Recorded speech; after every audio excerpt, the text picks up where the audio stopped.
가계부채, 우리 경제에 늘 걱정거리죠. 정부의 강도 높은 관리 대책에 증가세는 주춤한 듯 보이지만 어느새 1,500조 원을 넘어선 상황입니다. 문제는 이익을 바라보고 빚을 내 투자하는 사람들과 고금리 대부업까지 이용하면서 생계를 이어가는 서민들의 경우가 매우 다르다는 건데요. 똑같은 빚을 짓고 있어도 소득과 상환 부담의 차이가 큰 현실입니다. 이와 관련해서 이인철 참좋은경제연구소 소장과 함께 얘기 나눠보도록 하겠습니다. 소장님 어서 오세요. 네. 늘 가계부채라고 하면 한국 경제의 내관으로 꼽혀왔는데 1,400조 원 규모를 두고 우려감이 쏟아졌던 게 엊그제 일 같은데 이제 1,500조 원마저 뚫렸습니다.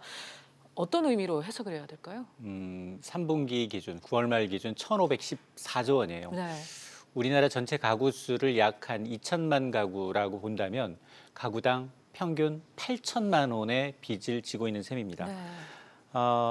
석 달 동안 무려 22조 원이 늘었습니다.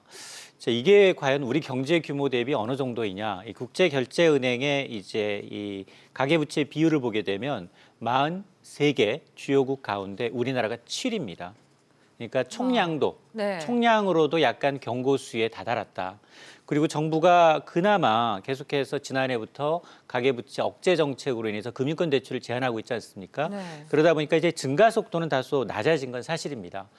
그러나 이제 이 가계부채의 경우 1년 전에 비해서 6.7%가량 증가하면서 2004년, 14년 4분기 이후 이제 가장 낮은 7분기 연속 둔화되고 있는 건 맞지만 그러나 총량적인 면에서 가계빚이 늘어나고 있다. 이 얘기는 가계의 소비 여력이 더 줄어들고 있다. 특히나 이제 경기가 불안하게 되면 이렇게 이제 빚을 오히려 갚아야 되는데 그 빚을 갚기 위해서 은행에서 빚을 져야 되는데 1금융권 빚이 이제 문턱이 맞추다 보니까 오히려 제2금융권, 대부업체, 가계신용, 마이너스 대출 이런 대출이 상대적으로 높아지고 있다는 건 부정적인 시그널입니다. 네. 그러니까 지금 속도를 둔화시키긴 했는데 여전히 지금 총량이 맞다는 거에는 부인할 수 없는 사실이고요. 지난해 지금 여러 가지 지난해부터 대책을 내놓고 있는데 지금 그래도 이렇게 계속 느는 거는 어떻게 봐야 할까요?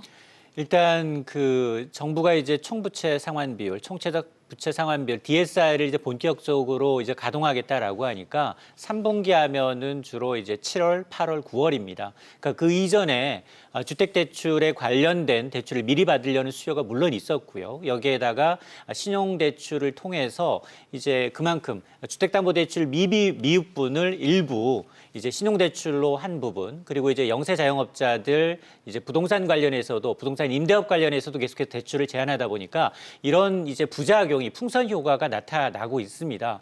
근데 문제는 지금 계속해서 이런 대출이 고금리 상대적으로 안정적인 저율의 이제 대출이 아니라 이금융권 대부업체 대출이 늘고 있다라는 건 금리 인상기에 굉장히 취약해질 수 있다라는 점은 네. 그대로 노출되고 있는 겁니다. 네.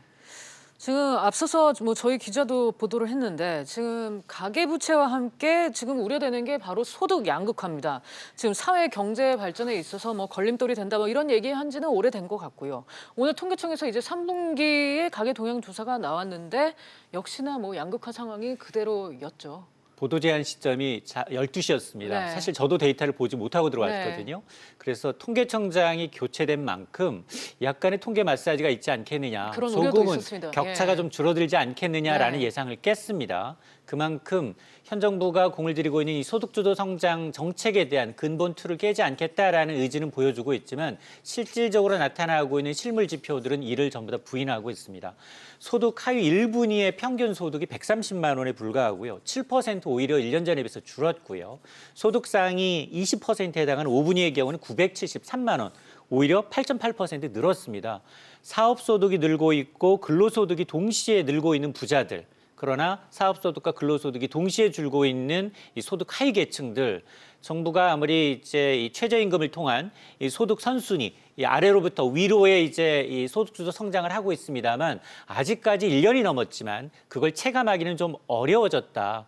정부가 지금 민노총이 어제 탄력근로제를 반대하면서 계속 시위에 나서고 있지만 정부 역시 약간의 이제 어떤 이 소득주도 성장 정책의 어떤 속도 조절에 대해서 조금 받아들여야만 하는 그런 시점이 아닌가라는 생각이 듭니다. 네.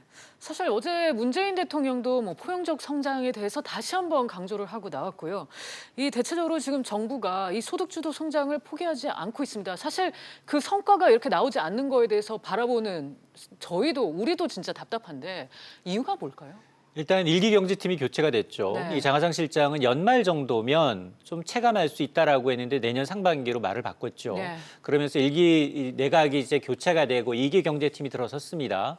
과연 이제 정부 주도의 소득 주도 성장 정책에는 탄력을 붙일 수 있고 청와대의 의사소통과는 조금 다소 숨통이 트일 수 있겠지만 과연 정책의 근본 틀을 바꾸지 않은 상황에서 과연 어느 정도 이 기본적인 이 체질을 바꿀 수 있냐 이 부분에 대해서는 여전히 의문입니다. 여기에다 지금 이달 말 이 한국은행은 금융통화위원회를 통해서 금리 인상이 유력시되고 있고요. 네. 또 미국은 연내 금리를 한 번 올리고 내년에 이미 3차례 추가 인상을 예고하고 있는 상황입니다. 이렇게 되면 한계 가구가 나타날 수 있습니다. 지금 이 금리가 현재 상태에서 1%포인트만 오르게 되면 이 빚 때문에 빚을 갚지 못하고 집을 팔아도 빚을 갚지 못하는 한계 가구가 고위험 가구라고 하는데 39만 가구에 달할 것이다라는 겁니다. 이게 뇌관이 될 수 있다라는 거, 특히나 저소득자, 저신용자들은 이 이금융권 대출이 많이 늘고 있다라는 점에서 이런 이제 채무 재조정이나 차등 금리를 적용한다거나 정부의 정책적 뒷받침이 좀 필요해 보이는 상황입니다. 네, 알겠습니다. 네, 오늘은 가계부채 상황과 관련해서 이인철 소장과 얘기 나눠봤습니다. 소장님 오늘 말씀 여기까지 듣겠습니다. 감사합니다.